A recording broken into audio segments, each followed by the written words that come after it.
I shouldn't share this, and perhaps I'll regret it, because the lesson you're about to hear doesn't buy friends.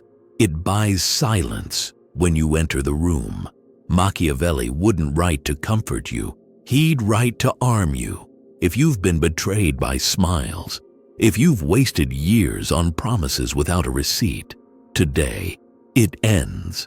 Let's talk about a power that doesn't ask permission, that measures its cost, that closes the right doors, and doesn't return to apologize.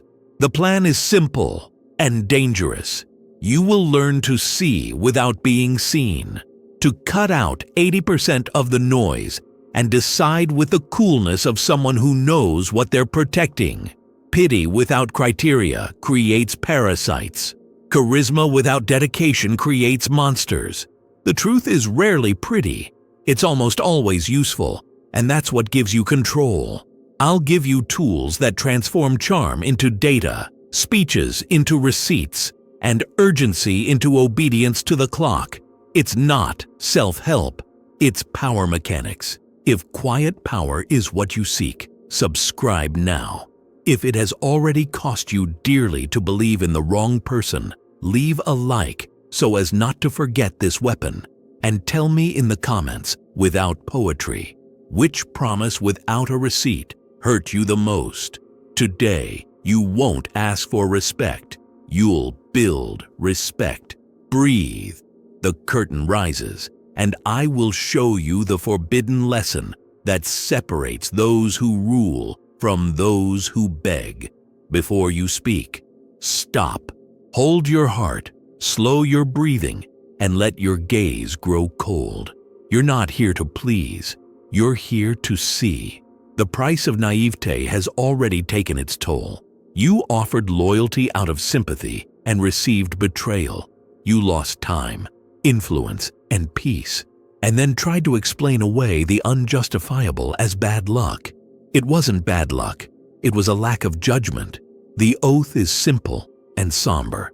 Before you open your mouth, collect signs of cost, time truly spent, risk assumed with first and last name, responsibility carried without an audience.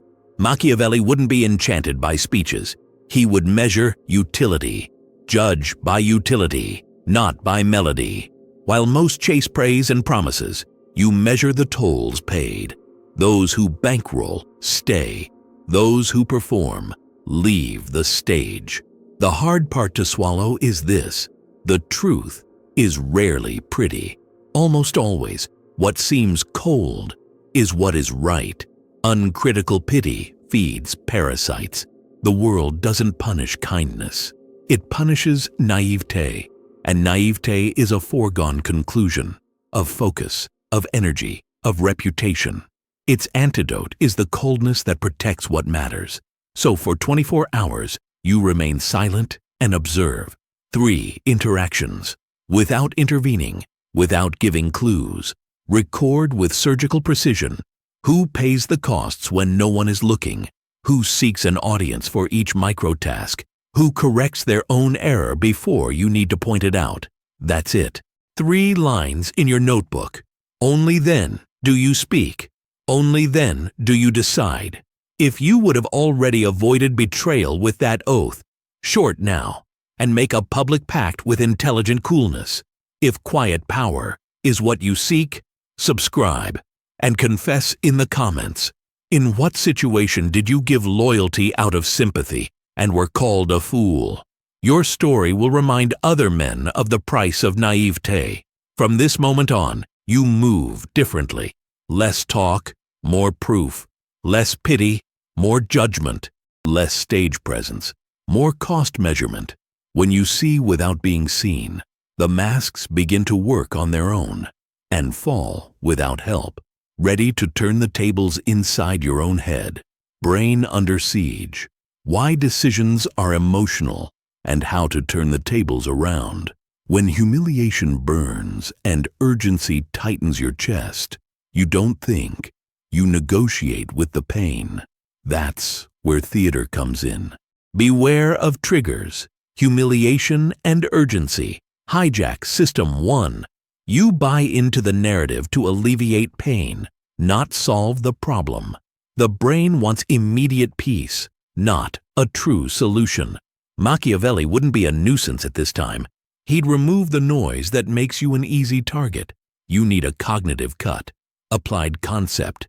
System 1-2 plus loss. Aversion. The fear of losing dominates more than the pleasure of winning. Use this to your advantage.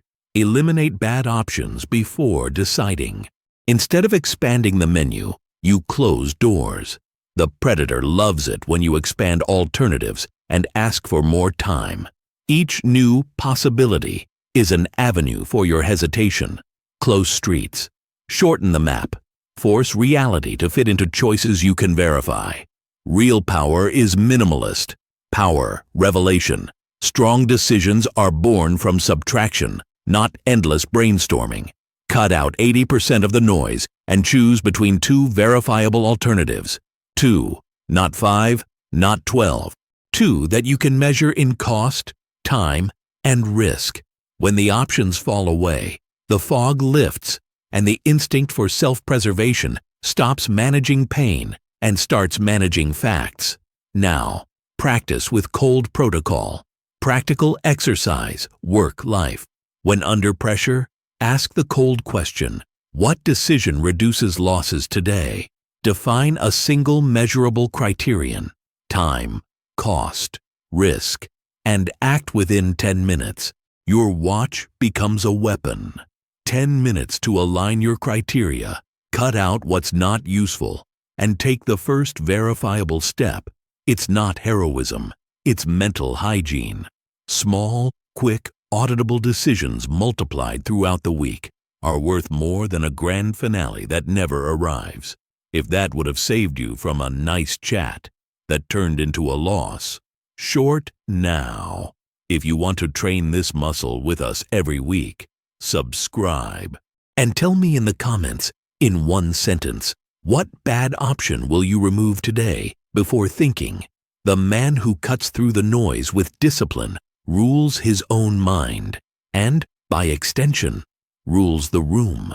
When you master this internal siege, the outside loses its magic. Urgency ceases to be a shackle. It becomes a trigger for focus. Humiliation ceases to be a reason for revenge. It becomes a given for strategic cuts. You stop buying stories to numb the pain and start making decisions that reduce losses now. Breathe. The stage is quieter, and in the silence, the truth emerges. Loyalty that costs. When to withdraw without guilt. Loyalty is not a hug. It is a toll. The amateur's fatal mistake. Confusing attachment with alliance. Alliance is measured in tolls paid, time, reputation, exposure to risk. Attachment requires support. Alliances put their names, social security numbers, and time on the table when friction begins. If you're always footing the emotional and operational bill, you don't have allies, you have dependents. Here comes the blade that separates theater from commitment. Applied concept, costly signaling. Loyalty is a guarantee of something verifiable. Promises are a drain on you. A true ally accepts the burden, signs off, and puts his reputation on the line with you. An opportunist surrounds you with words and leaves you alone at the counter of the problem. Words don't pay the toll. A protocol number and signature do.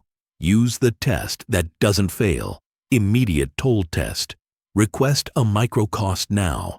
Confirm by email with a copy to X. Reserve on your card. I'll transfer half of the amount now. Refusal plus cascading justifications. Withdraw loyalty. Don't discuss intentions. Don't accept soap operas. Faced with a simple and verifiable request, either delivery comes or contortion follows. Anything other than done is a given, and a given authorizes you to reposition yourself without guilt. You've seen this piece at work. Observed example, the family colleague who never signs a legal liability. The discreet one signs, corrects, and delivers. Loyalty is a receipt, not a speech. The family invites people to barbecues, arranges photos, and promises the world. They disappear when signing a contract implies risk. The discreet one doesn't ask for applause, doesn't send 5-minute audio messages. They're the ones who pay the price. And because they pay the price, they govern silently. Take this into your personal life with the same coolness. Those who are with you anticipate small costs without making a fuss.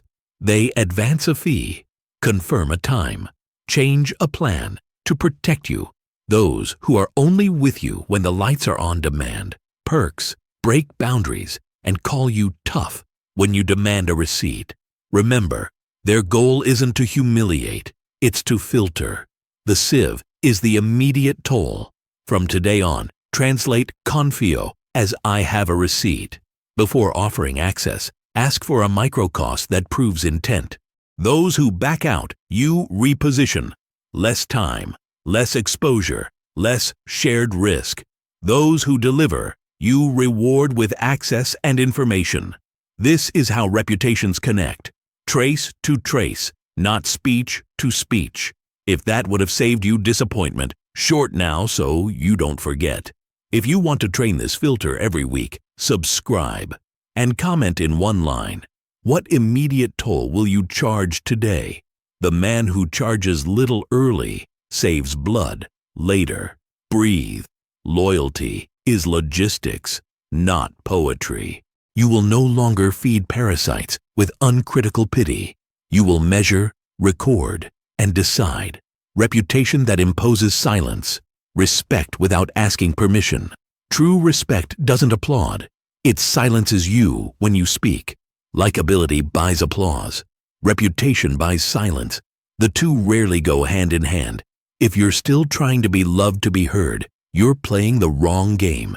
Stop fighting for affection and start building a following. Value isn't declared. It's demonstrated until arguing becomes a waste of time. Engineering is simple and hard. Pick a costly problem in your field and solve it 3 times in a row with public records, before and after, costs, and deadlines. Reputation is a repeated pattern plus proof. 1 win is luck. 2 suggests competence. 3, with data, creates respectful silence. After that, the conversation shifts from, "Can he do it?" to, "What does he need to deliver again?" Eliminate noise from your own speech. Adjectives are smoke. Cut out, "I'm reliable," "I'm committed," "I'm different." Replace them with numbers that hold the door open. I reduced rework by 32% in 3 sprints. Deadlines met without reminders. 6 out of 6. The listener may not like you, but they'll rearrange their agenda when you enter the room. Because numbers constrain vanity. The strategy for the next 90 days is a hammer. The same blow on the same stone until the passage is cleared. Choose the problem that hurts the budget and show 3 clean executions. Publish the before, after. Show avoided costs, met deadlines, reduced rework. No need for poetry. You need a receipt. If a talent says they could do better, offer the ruler and ask for 3 proofs. The stage disappears when the measurement appears. Remember the power metaphor. A lighthouse doesn't convince a ship, it saves ships. It doesn't ask for a microphone, doesn't speak, doesn't smile. It just stays lit. After the 3rd rescue, no one debates its value. The fleet adjusts its course. You don't want an audience. You want disciplined traffic around what you're building. Applause distracts. Silence paves the way. If this gave you clarity, short now to anchor the commitment. If you want to turn your next 90 days into living proof, subscribe. And write in the comments, without adjectives, what expensive problem will you solve 3 times in a row? And what numbers will you expose? Peace is camouflage, preparing for conflict when no one is looking. Peace is not a pause. It's a terrain of engineering. Those who wait for the noise to organize arrive unarmed. Conflict will happen. The difference lies in the moment you enter and what you bring with you. You lose the war you don't prepare for in peace.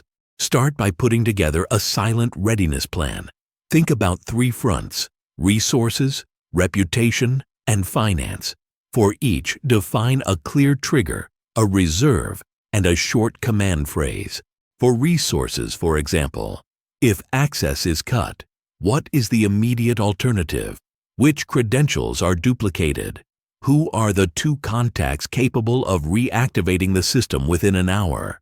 For reputation, if public outcry arises, what is the single paragraph with facts and times that settles the matter? Where are your before and after records to prove delivery without debating? For finance, what is the minimum safety cache? Which expenses are frozen for 30 days if the X indicator lights up? No fancy talk, just instructions that fit on a smartphone screen. When your structure exists, conflict diminishes. Predators sniff out improvisation. When they realize you have a file, an alternative, and a script, they lose their appetite. The simple ability to control damage, not threats, but preparedness, usually prevents escalation. You don't speak loudly. You demonstrate that you can act without asking permission. Take this to the office and to life. Always document. Duplicate evidence is a vaccine against distorted narratives. Invoices kept in 2 places. Conversations summarized by email. Decisions recorded in minutes. Practice saying no with a short script that ends the scene without fuss. Without X confirmed in writing, we don't move forward. Without a contract, there's no delivery. Without a deadline, I don't make any public promises. It's dry, polite, and final. Successful conflicts arise from well-kept records. Those who document, sleep. Those who improvise, explain. If this discipline has protected you now, leave a like to anchor the habit. Subscribe so we can practice this every week, and write in the comments, in 1 line, which scenario you will prepare first: resources, reputation, or financial. The difference between nice and good. Boundaries that save your soul and your legacy. Being nice is trying to buy peace with approval. Being kind is protecting values with limits and consequences. One serves the mood of others. The other serves duty. The trap is subtle. You mistake acceptance for virtue, and before you know it, you're betraying your own principles to keep the room comfortable. Those who try to please everyone end up serving no one and footing the bill alone. The cut begins with a question that fits in 30 seconds. What do I protect when I say no? If the answer is my image, you're defending the mirror. If it's principle, time, or security, you're defending what sustains your life. This question reorganizes the axis. No ceases to be aggression and becomes a border guard. Without this axis, you negotiate even that which shouldn't be up for discussion. In practice, define 2 lines, one negotiable and one non-negotiable. The negotiable is the area of adjustment, deadlines, formats, daily priorities. The non-negotiable is what holds the structure together, ethics, security, operational truths that cannot be bent. Announce both simply, record them in writing, and remain firm when they are tested. Anyone who insists on pushing against the non-negotiable loses access. It's not drama, it's system maintenance. This applies to teams, families, and partners. The leader who protects the group isn't the one who tolerates the talent who destroys the climate. It's the one who fires the toxic talent and makes the entire team grow. It sounds harsh, but it's justice. A tolerated exception becomes a corrosive rule. Where there are stable boundaries, adults thrive. Where there is laxity for fear of displeasing, predators multiply. Limits aren't walls of pride, they're protective engineering. If you still seek approval, you'll sell your agenda for crumbs of affection. If you choose to serve your duty, you begin to measure requests by the cost they impose on what you must protect. And when the cost threatens what is non-negotiable, the answer is simple, short, and definitive. No. No guilt. No performative explanation. Just the sound of a door that stays in the right place. Conclusion topic: the clean-cut, cold decision. Hot impact. The time comes when diagnosing is no longer a virtue. Deciding is. You don't need another conversation. You need a clean break. Close the cycle with 4 ironclad questions, low and precise, that transform the fog into a rail. Who paid the real costs? What reduces losses today? Is my reputation supported by repeated evidence, not adjectives? Am I prepared in peace to avoid bleeding in war? If one of these answers fails, the case is not complicated. It is simple enough for clear action. The movement rule is binary and dispenses with drama. 2 red lights and you reposition. Written limits, immediate tolls. Verification before promises. 3 lights and you cut. Removal of access. Documented decision. Brief communication. No sermons, no stagecraft. Documentation replaces indignation. Procedure replaces venting. Those with intentions, adjust. Those who had a stagecraft, disappear. Don't confuse virtue with docility. Docility is comfort for the aggressor.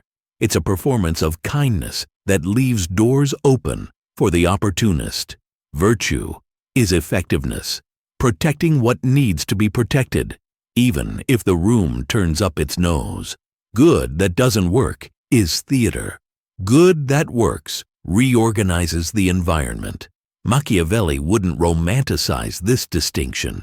He would prefer justice that seems cold to the embrace that surrenders the castle. Now take this to your desk as a ritual that doesn't require permission. Before any person, request, or project, silently run the detector. Cost, time, coherence, readiness. If the cost always falls on you, if their time is eternally later, if the story changes when the medium changes, if their peace depends on your disorganization, you already have material. Don't argue about character. Control access. Reposition when possible. Cut when necessary. And move on. Keep the image that completes this learning process and keeps you going when fatigue sets in. A key, a lighthouse, a file. The key locks the right door and prevents problems from becoming a guest. The lighthouse illuminates what matters: numbers, deadlines, receipts. So no one gets lost in the fireworks. The file stores what proves, not what you feel, and protects your reputation when the wind changes. Those who complain about the rigid key, the cold light, and the exaggerated file don't want a partnership. They want a ticket. You don't need to raise your voice to end a war. You need judgment, deliberation, and a measured approach. When all 4 questions give you the same answer 3 times, indecision is already complicity in error. The hesitant hand feeds what it will later destroy. The decisive hand saves time, reputation, and peace, and teaches others how to deal with you. With facts, not theater. A clean cut isn't cruelty, it's hygiene. It preserves those who work, educates those who can be educated, and isolates those who choose to live on the stage. This is how your presence becomes order, without the need for speech. Lock the right door, illuminate what matters, guard what proves, and no one will question your authority. The forbidden lesson is no secret. It's a practice repeated until your coldness ceases to be an accusation and becomes synonymous with justice. If this lesson has armed you, subscribe and share with those who still confuse kindness with docility. In the comments, in one line, record your commitment. What non-negotiable limit do you write today? And who loses access when it's tested?